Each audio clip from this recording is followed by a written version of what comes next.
As guided by the Electoral Commission, the NRM's Makindye West parliamentary candidate, Honorable Doreen Keita Kagabi, together with other parliamentary and local government candidates across the country, officially commenced campaigns for voter support ahead of the 2026 general elections.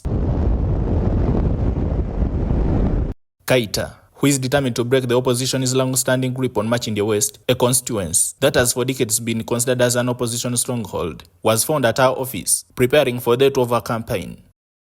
Here, she revealed to us that her area has not substantially benefited from the opposition's leadership, citing a lack of cooperation between the constituency's representatives and the government, which she says has hindered effective service delivery. Makindye has lost so many opportunities, and this is what stakes me up. Like I've said, the voice has not been there.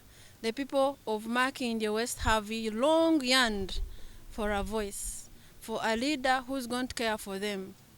A person who represents fully, both at the floor of Parliament and here. We have a big challenge that so much is going on. A lot of programs have been going on, but our people are so ignorant, they're in darkness. She highlighted several key priority areas she intends to address once elected, including but not limited to the establishment of more skilling centers to combat youth unemployment, expansion of drainage channels to mitigate flooding, and the construction of at least 2 modern markets to boost local commerce. We don't have a single market. We need almost 2 markets. Makindye West, we have the biggest population in the whole of Kampala. Many people sleep in Makindye. So we want attention from government to ensure we have our 2 major markets. This is what takes me to Kampala. To the Parliament. Another one, skilling center. I want to appreciate the NRM government for the skilling center that we have in Wabugaro. But it's so far. The distance affects our young people and all these people who want to really benefit. And the number is too small.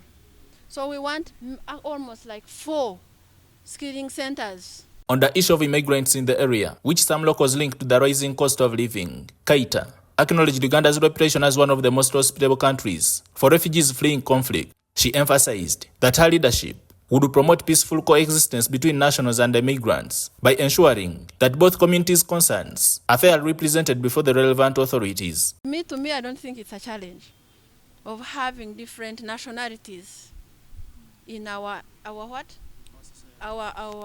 society. Uganda is well known. We are a friendly nation that welcomes. We need to be there.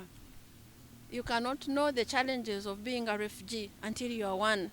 Now, my task in Parliament to handle this issue is to make sure that we are equally being considered.